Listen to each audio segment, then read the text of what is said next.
Lá no livro de Lucas, capítulo 7, no livro de Lucas, não, perdão, no Evangelho de Cristo, escrito por Lucas, capítulo 7, do 11 ao 17, nós vamos falar sobre a caravana da vida. E hoje você vai descobrir que caravana você faz parte. Tem a da vida e da morte. Logo depois, Jesus foi a uma cidade chamada Naim, diga Naim. E com ele ia os seus discípulos e uma grande multidão. Olha, veja bem, parece uma contradição, né? Multidão já é muita gente, mas aí é grande multidão. Ao se aproximar da porta da cidade, vocês sabem que as cidades na época, por questão de segurança, eram muradas e tinha uma porta. Estava saindo ali o enterro do filho único de uma viúva. E uma grande multidão da cidade estava com ela. Ao vê-la, o Senhor se compadeceu dela. Diga, o Senhor é compassivo. O Senhor se compadeceu dela e disse: não chore. Depois aproximou-se e tocou no caixão. E os que carregavam pararam. Jesus disse: jovem, eu te lhe digo, levanta-se. Ele se levantou, sentou-se e começou a conversar. Pelo jeito era sanguíneo, gostava de conversar, né? E Jesus o entregou à sua mãe. Todos ficaram cheios de temor e louvaram a Deus. Um grande profeta se levantou entre nós, diziam eles. Deus interveio a favor do seu povo. Essas notícias sobre Jesus espalharam-se por toda a Judéia e regiões circunvizinhas. Diga glória a Deus. Hoje nós vamos falar sobre a caravana da vida versus a caravana da morte. É interessante que o verso 12 diz que Jesus ele se aproxima da cidade e saindo o enterro de um filho único de uma viúva, uma grande multidão. Você sabe, Jesus, por causa dos seus milagres, das suas curas, dos seus prodígios, havia uma grande multidão seguindo Jesus. No começo eram só 12 discípulos, mas por causa dos milagres, agora tem uma grande multidão. E Jesus, ele estava fora da cidade com essa grande multidão, que nós chamamos multidão da vida. Porque era a multidão que recebeu cura, milagres, prodígios, paralítico andando, surdo ouvindo, mudo falando, possessos libertos. Então aquele povo estava assim cheio de entusiasmo, que nem você está agora aí. Aleluia. Mas quando Jesus, que está fora da cidade, quando Jesus se aproxima do portão da cidade, que as cidades eram muradas e tinha um portão, está saindo uma outra multidão, que é a multidão da morte. Eles estavam fazendo parte de um enterro. Olha só o verso 12. Ao se aproximar da porta da cidade, estava saindo o enterro do filho único de uma viúva, e também era uma grande multidão. Então, tem uma grande multidão chegando, pastor Jefferson, na cidade, na porta, e agora tem uma grande multidão, que esse menino devia ser bem popular, ou a família conhecida, porque tem enterro que tem pouca gente, mas esse aqui não, esse aqui tinha uma grande multidão, e essas multidões, eles se encontram na porta da cidade. Então, de um lado, está Jesus com a caravana da vida, onde as pessoas viram as maravilhas, pessoas nasceram de novo, pessoas foram curadas, pessoas foram renovadas, restauradas, libertas. E do outro lado, uma multidão chorando, lamentando, triste, cabisbaixo. Então, nós podemos dizer aqui que existe a caravana da vida e a caravana da morte. Vamos falar primeiro do que é ruim, aí a gente termina bem. Vamos falar primeiro da caravana da morte, ok? Você sabe que a morte é a única certeza que nós temos nessa terra. É única. Todos nós aqui vamos morrer, se Jesus não voltar antes. Se Jesus voltar antes, nós seremos transformados. Eu já falei para vocês que uma vez eu estava tomando vacina ali no posto do Santa Lídia, E ali tem um cemitério de Santa Lídia, e tinha um buraco ali no muro do cemitério, e saiu um maluco de lá dizendo assim: ó, os mortos ressuscitarão primeiro. Saindo dentro do cemitério. E eu não aguentei minha impulsividade, e eu falei: e nós os vivos seremos transformados. Você sabe que quem responde para louco é mais louco do que o louco. Agora, a morte, se Jesus não voltar antes, nós vamos morrer. E pelo que eu estou vendo a faixa etária aqui, eu sou uma das pessoas que naturalmente vou morrer antes que vocês. Naturalmente, né? Porque eu sou um dos mais velhos aqui. Se for o curso normal, eu sou uma das pessoas que vou morrer antes. Porque desde o dia que nós nascemos, a gente morre um pouco cada dia. Por exemplo, essas rugas que você tem aí no seu belinho rosto, é um sinal que as suas células já não estão rejuvenescendo.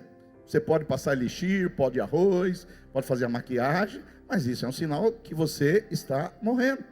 Eles dizem que a plenitude da vida humana é 32 anos. Depois dos 32 anos, você começa, ó, cabelo cai, ruga vem, e aí a gente dá um jeito, a gente tinge o cabelo, a gente vai em esteticista, a gente faz de tudo. Mas significa que nós vamos morrer. Esse é um fato da vida. Agora, na caravana da vida, a gente vê coisas lindas acontecendo, mas na caravana da morte só tem tragédias. Primeira, a caravana da morte registra ali 3 tragédias. A primeira, a morte de um jovem. Irmãos, uma pessoa, quando você conhece alguém que morreu, normalmente as pessoas, a primeira pergunta que elas fazem é: que idade que ele tinha? Então, quando você vê uma pessoa que morreu com 97 anos, o que você diz normalmente? Viveu bem, viveu bastante. Às vezes nem viveu bem, mas viveu bastante. Não é? Mas no caso aqui, é a morte de um jovem. Quando morre um jovem, quantos jovens temos aqui no nosso meio? Quando morre um jovem, a tragédia é terrível, porque a juventude é considerada a idade do vigor, da vitalidade, da energia. A gente vê os nossos jovens, você viu ali a propaganda da conferência? Os jovens pulando, energia. Esse culto aqui, por que ele não tem tanta energia? Porque tem poucos jovens. Não? Não? Se, por exemplo, se você vir no culto das 18, o pastor Fernando que vai pregar, você vê que é um culto, você pode ter 1 hora de louvor que o povo não senta. Vocês não, 15 minutos já começa a sentar. Não? É para alguns. Para alguns. Para todos, não são para todos. Para alguns, não é? Mas a morte já é uma coisa terrível. Agora, a morte de um jovem, e no caso dessa senhora, era o filho único. Então não era porque antigamente as pessoas tinham 10 filhos, 8 filhos, 7 filhos, morria um, era muito triste, mas tinha os outros. Mas no caso dessa viúva, ela viveu numa época que tinha muitos filhos, ela só tinha um, e o único filho que ela tem acaba morrendo, porque quando perde um, a casa fica vazia. Fica um buraco ali dentro da casa, porque essa viúva talvez só tinha o menino para conversar. E, né, eu tenho 2 filhos, a minha menina casou esse ano, eu tenho um filho de 21 anos que está lá no som. Eu fico pensando o dia que ele casar, ele foi embora. Porque o que ele me ajuda nesse negócio de internet, aplicativo, às vezes eu fico subornando ele: dá um dinheirinho aqui, fica mais aqui, não precisa casar tão cedo não, para ele não ir embora, porque eles ajudam demais a gente. Quem aqui é ajudado por algum jovem na internet, para mim não ficar lá, achar que só eu sou louco aqui? Porque nós viemos numa geração analógica, que agora houve uma transição para o digital. Hoje as crianças já nascem no digital, e às vezes uma criança de 5 anos sabe mexer mais no celular do que você com 60. Oh, que opróbrio, que vergonha. Não é assim? O neto? Então você veja bem, essa viúva talvez só tinha esse menino para conversar. E o pior, a morte desse filho único, dessa viúva, falava também do seu futuro. Porque hoje nós temos viúvas aqui na igreja, mas viúva cheia da grana. Mas na época não era assim não. Aqui, nós temos pessoas aqui que vivem sozinho, mas tem carro, vai comer em restaurante italiano. É uma bênção. E continua, aleluia. Mas na época, viuvez era sinônimo de pobreza e os filhos que sustentavam as viúvas. Eu cansei de ouvir várias vezes meu avô, quando ficou velho. Meu avô tinha uma frase que batia todo dia lá na minha casa. Ele dizia: eu sustentei 12 filhos, mas 12 filhos não me sustentam. Isso aqui bateu em mim, magoado. Porque você vai ficando velho, as pessoas querem distância de você, não é? Mas nós precisamos cuidar bem dos velhos. A Bíblia diz: honra pai e mãe, que você vai ter uma vida longa sobre a terra. Então esse menino era talvez a fonte de sustento dessa mulher. Ela não só perdeu um filho na questão afetiva, carinhosa, mas ela perdeu talvez o futuro. Aí o que acontece? Às vezes nós também, é possível que você não tenha perdido ninguém, mas às vezes você perdeu o sonho, você perdeu o desejo de viver, você não tem mais desafios na sua vida. Por isso que nós, os mais velhos que vêm no culto da manhã, nem todo mundo que vem no culto da manhã é velho, mas os mais velhos vêm no culto da manhã. A gente precisa tomar cuidado, porque às vezes nós carregamos caixões invisíveis. Tem gente que não sonha mais, tem gente que não tem mais desafio, tem gente que não quer mais nada da vida. Ele só falta cantar aquela música do Raul Seixas, com a boca escancarada, cheia de dentes, esperando a morte chegar. Mas os velhos homens dessa igreja não vão assim, porque nós vamos encher eles de sonhos aqui nas segundas-feiras, em nome de Jesus. Você tem que sonhar até o último dia da sua vida. O seu sonho tem que ser que nem o oxigênio, é a coisa que você suspira. Digam glória a Deus aí. Agora vamos para a parte boa da mensagem, falando da morte. Morte é uma tragédia. Só que essa caravana da vida, da caravana da morte, que tinha tristeza, lamento, perca, lá na porta da cidade, eles se encontram com a caravana da vida. Olha só, o verso 11.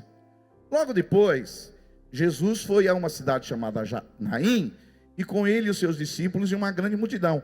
Ao se aproximar da porta da cidade, estava saindo o enterro de um filho único de uma viúva, e uma grande multidão da cidade estava com ela.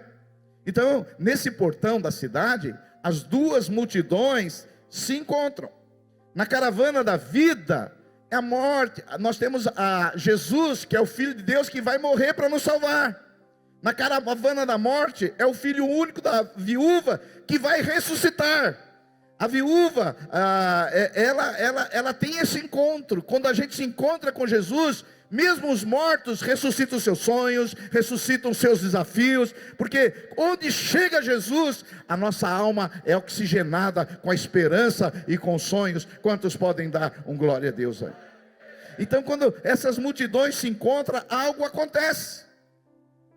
E no versículo 13, diz assim, olha só: Jesus, ao vê-la, porque o semblante dessa mulher devia estar muito triste, sim ou não? Chorando, lamento, futuro indefinido, incerto. Não sei você, mas o dia mais triste da minha vida foi o dia que eu perdi meu pai. Você também, Joana? O dia mais triste da minha vida foi o dia que eu perdi meu pai. Porque se perder um pai já é tão triste assim, agora imagino o que é sepultar um filho. Deve ser uma dor muito grande, insuportável. E essa viúva, ela estava com essa dor, sua interioridade destruída, futuro incerto, o que vai ser da minha vida? Mas no verso 13, ela encontra o Senhor. E a Bíblia diz assim: ao vê-la, o Senhor Jesus se compadeceu dela e disse: não chore. Não chore. Você sabe que uma coisa que você não deve fazer num velório ou num enterro é dizer para a família enlutada: não chore. Porque se tem um lugar que é apropriado chorar, num velório. Eu não sei se você já teve essa experiência ruim. Eu já fui em velório onde as pessoas estavam contando piada. Já foi algum? Ele está contando piada no velório. Então tem pessoas que elas não sabem se comportar no lugar certo. O velório é o lugar certo para chorar. E eu estava pesquisando, para pregar essa mensagem aqui, 7 coisas que você não deve dizer num funeral. Você vê, aqui você aprende até o que não dizer no funeral. Um protocolo. Então não vai num velório para contar piada. Não vai no velório lá para ficar dando risada. Velório é um lugar de tristeza, de perca, de dor. E os especialistas em comportamento humano, eles falam que você tem que 7 coisas você não pode falar no velório. Primeira, eu sei exatamente como você se sente. Como você sabe? Você conhece o interior de uma pessoa? Você sabe o que ela está sentindo? Você já perdeu um filho único? Não. Porque tem gente que no velório atrapalha. Como você sabe o que eu estou sentindo? Você já perdeu um filho único? A segunda coisa que os especialistas dizem que você não deve dizer no velório é: pelo menos ele viveu bastante. Viveu bastante. Então, é uma coisa inconveniente de dizer no velório. Tem uma outra aqui que eu acho que é pior. Foi da vontade de Deus. Vontade de Deus. E às vezes, a pessoa está passando por aquele drama, aí você bota a culpa, foi Deus que levou. Uma vez eu tive que enfrentar uma moça brava no velório, porque ela tinha perdido a mãe, e ela estava nervosa. Estava nervosa. Pediram para a gente ir, nós fomos. Aí ela achou que eu era o representante de Deus. Já que eu não posso falar com Deus, esse aí vai representar. Por que Deus levou minha mãe? Tanta gente fazendo coisa errada e tal. Tanta gente ruim nesse mundo e Deus não leva. E por que levou minha mãe? Então deixa eu falar uma coisa para você. Tira da sua cabeça que todas as pessoas que morrem são da vontade de Deus. Tira da sua cabeça esse mito popular que é só peru que morre na véspera. Tem gente que morre que não é da vontade de Deus. Quer ver, para você entender mais, para ser prático? Tem gente que não tem uma boa alimentação. Tem gente que não faz exercício. Tem gente que bebe cachaça e morre. Aí você fala: foi Deus. Não foi Deus, não foi a cachaça. Foi o alimento gorduroso. Foi, entendeu? Deus não é esse negócio que Deus, a pessoa morreu. Eu não entro nessa não, que foi da vontade de Deus, não. Eu não entro nesse caminho, não. Tem gente que morre que não era para morrer. Tem gente que era para viver mais. Então, esse determinismo teológico, olha que Deus já determinou tudo, não entra nessa não. Você pode viver mais se você se alimentar bem, se você fazer exercício, se você dormir bem, se você beber 2 litros de água por dia. Fala aí, Jefferson, você que é o homem da nutrição. Academia, caminhada. Então, faz parte. Aí você não faz nada disso, você está aí sobrepeso, você é um gordo mórbido e fala: morreu, vontade de Deus. Não sei. Não sei. Quarta coisa que você não deve falar no velório: ele ou ela deve estar no lugar melhor. E se a pessoa foi para o inferno? Eu falei essa semana, e teve um pastor nosso que eu tive que exortá-lo, que ele foi fazer o sepultamento de um rapaz que suicidou, e o rapaz cometeu suicídio, e ele foi falar: fica tranquilo, essa pessoa está lá no céu. Eu posso falar isso? Eu não posso falar quem foi para o céu e quem não está. Eu vou saber quem foi para o céu? Uma coisa eu tenho certeza, que Jesus mora em mim e eu vou. Agora eu não sei se você vai para o céu, eu espero que você vá. Espero que você tenha Jesus, porque quem tem o filho tem a vida. Quem não tem o filho não tem a vida. Se você tem o filho, tem a vida. Mas o único que tem certeza que você tem o filho é você mesmo.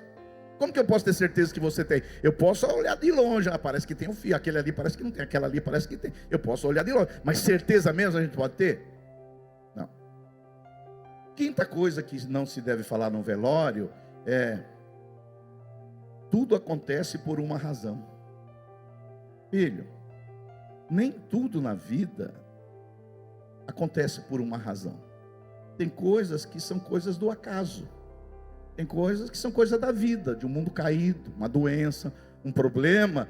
Nem tudo tem um propósito, nem todo sofrimento tem um propósito. Claro, o sofrimento pode trazer fruto para a sua vida. Você pode sair melhor do sofrimento. Você pode ter um sofrimento que você saia mais forte, mais frutífero. Mas tem gente que passa por um sofrimento e fica pior. Porque tem gente que acha que todo sofrimento tem uma razão. Eu não penso assim, não. Em 2008, não sei se você já estava aqui, jogando bola, eu quebrei o tornozelo e botei 7 pinos aqui nesse tornozelo. Todo atleta tem um dia uma contusão. E aí, cheguei aqui, ó, com muleta, pregava de 4 meses pregando de muleta aqui.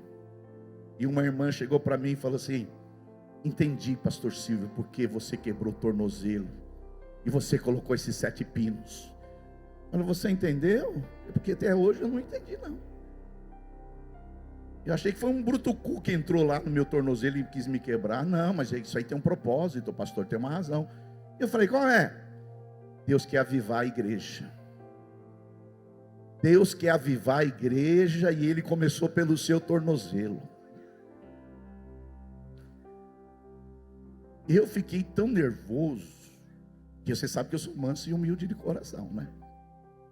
Eu falei para ela: então quando a igreja desavivar e precisar avivar de novo, Deus vai quebrar minha cabeça, depois vai quebrar meu pescoço, depois vai quebrar meu braço. Então tem coisa que não tem razão, filho. Tem coisa que não tem explicação. Tem coisa que faz parte da vida, é inerente à vida. Não é tudo tem um propósito na vida. Tudo tem um propósito na vida. Vou pegar o trem, eu perdi o trem. Tem um propósito nisso. Tem coisas, obviamente, que tem um propósito, mas tem coisas que não tem um propósito nenhum. E o sétimo, que é a pior coisa que você não deve dizer no velório, é: não chores.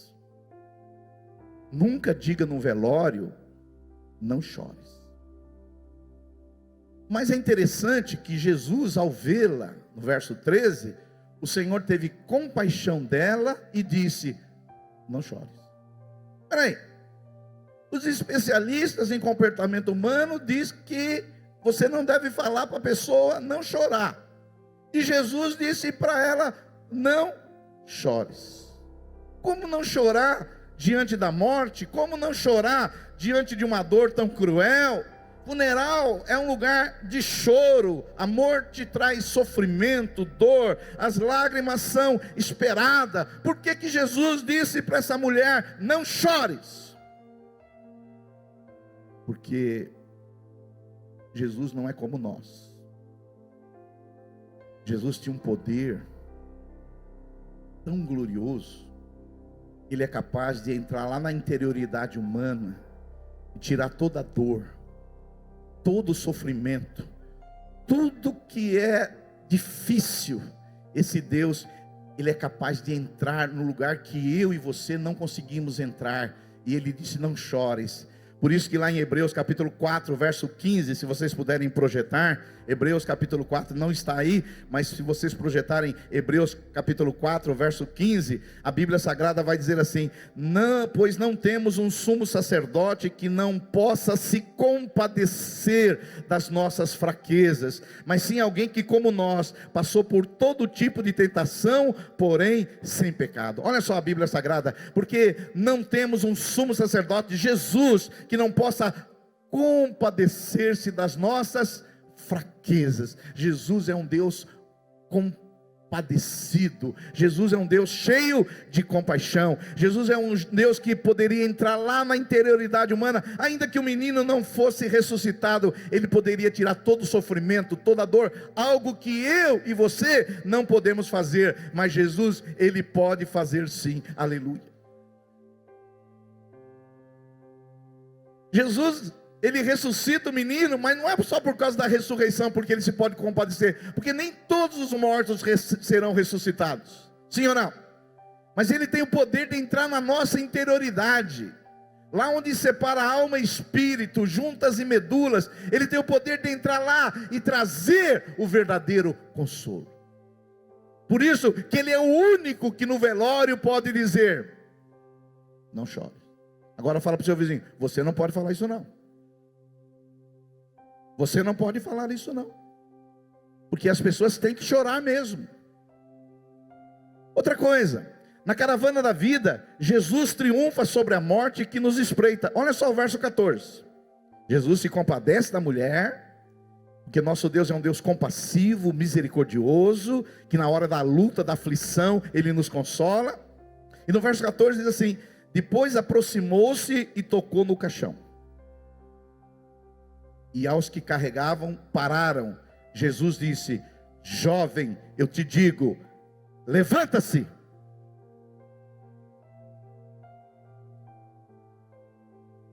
Jesus é o único que tem esse poder. Não sei se você sabe, nos evangelhos está registrado que Jesus ressuscitou 3 mortos. Esse aqui foi o primeiro. Jesus, além de ressuscitar o filho da viúva de Naim, Jesus também ressuscitou a filha de Jairo, quando ele disse: Talita cumi, levanta-te e anda. Jesus também ressuscitou Lázaro, que havia 4 dias que estava já no estado de putrificação no sepulcro, mas Jesus disse: Lázaro, levanta-te. Você já parou para imaginar que o Jesus que você serve, Ele teve que falar: Lázaro, saia do sepulcro? Porque se Ele não falasse o nome de Lázaro, Ele tem o poder para que todos os mortos de todas as épocas se levantassem. Eu vou falar que você não entendeu. Jesus teve que falar para Lázaro, nominalmente: Lázaro, saia desse sepulcro. Porque se Jesus não diga o nome dele, se Jesus falasse: mortos ressuscitam, todos os mortos de todas as épocas se levantariam. Esse é o Jesus que você serve, Ele é o poderoso que você serve. Aleluia. Mas Jesus, Ele não veio aqui só para ressuscitar mortos. Então Jesus ressuscita 3, pelo menos é o que são registrados nos evangelhos, porque Jesus tem esse poder. Agora eu pergunto para você que está buscando uma cura, você que tem um enfermo que você está intercedendo: aquele que tem poder para ressuscitar mortos, não vai ter poder para curar uma enfermidade? Quantos podem dar um glória a Deus aí? E Jesus chega perto do caixão e Ele fala: jovem, eu te digo, levanta-se. Tem um pregador inglês famoso, que ele queria ser como Jesus em tudo. Todos os milagres que Jesus fez, Ele também fez no poder de Deus. Só teve um que Ele morreu sem realizar: foi ressuscitar o morto. Dizem as pessoas próximas desse pregador do século passado, foi a grande frustração dele. Todos os milagres que Jesus realizou, paralíticos andar, surdo ouvir, mudo falar, leproso ser purificado, todos os milagres Ele realizou, menos esse. Eu passei uma fase da minha vida, já passei dessa fase, que eu ia em velório orar para o morto ressuscitar. Alguém já fez isso, essa loucura aqui? Dura ser louco sozinho, mas quando tem mais 2 ou 3, não é? Você também já fez isso? Sim. Mas como é que foi assim, só para me entender? Você chegou, colocou a mão lá no caixão ou no morto? No pé do morto. Orou. Se for possível, levanta-te. E ele não levantou. Ele não levantou. Oi? Dessa vez ainda não. Isso que é fé. Mas é interessante que, no caso aqui, porque Jesus disse que nós faremos obras maiores do que Ele, sim ou não, irmãos? Quem sabe nós vamos ter um dia essa experiência aqui de ressuscitar um morto em nome de Jesus Cristo. Diga glória a Deus aí, aleluia. Então Jesus é poderosíssimo, porque quando Ele chega, o poder dele é manifestado. E você vê, a nossa campanha é de curas. Quem sabe um dia a nossa campanha vai ser de ressurreição. Porque não sei se você sabe, há relatos no mundo de pessoas que foram ressuscitadas. Há relatos. Quem sabe um dia nós vamos estar aqui nessa unção tão grande, que nós vamos chegar num caixão e falar assim: Will, filho, levanta, receba agora. Aleluia. Quantos podem dar um glória a Deus? E para encerrar, na caravana da vida, Jesus nos envolve com a sua esperança. Olha só o verso 15. O jovem sentou-se e começou a conversar. E Jesus entregou na sua mãe. O impossível se tornou realidade. A vida defraudou as suas bandeiras. O choro doído foi trocado pela alegria invisível. As vestes da morte foram deixadas para trás. O que era um funeral virou uma festa. Diga glória a Deus aí, aleluia. Aleluia. Então, a caravana da vida é uma coisa maravilhosa, porque quando tem um povo liberto, curado, transformado, onde ele chega, ele contagia a caravana da morte. Porque a caravana da vida vem ali as pessoas curadas, libertas, purificadas, elas vêm cantando, louvando, glorificando a Deus. E quando eles encontram a caravana da morte, tristeza, depressão, luta, morte, quando as duas caravanas se encontram, fica uma só fica a caravana da vida. Eu espero que o Espírito da vida contagie você para a glória de Deus. Diga glória a Deus. E encerrando o verso 16, todos ficaram cheios de temor e louvavam a Deus. Um grande profeta se levantou entre nós, diziam eles. Deus interveio em favor do seu povo. E essas notícias sobre Jesus espalharam por toda a Judéia e regiões circunvizinhas. Digam glória a Deus. Agora eu quero fazer uma pergunta bem objetiva para vocês. Qual caravana você faz parte? Tem uns que não falaram nada. Não tem a terceira caravana. Não tem terceira. Ou você faz parte da caravana da vida, ou você faz parte da caravana da morte. Caravana da morte. Morte, tristeza, angústia, tribulação. Caravana da vida. Alegria, festa, milagres do Senhor. Nós somos uma igreja da caravana da vida. E se você ainda está na caravana da morte, esses são dias aceitáveis para você sair dessa caravana e entrar na caravana da vida. Digam glória a Deus aí, aleluia. Eu creio que nesses dias, aleluia, Deus vai fazer maravilhas na sua vida. Esse Jesus que ressuscitou esse jovem, ele vai ressuscitar sonhos, ele vai ressuscitar promessas, ele vai ressignificar desejos, ele vai transformar pessoas, ele vai mexer com a sua família. Um sonho que estava morto vai ser ressuscitado, uma fé que estava enterrada será ativado, um amor que estava congelado vai fluir para a glória dele. Aleluia!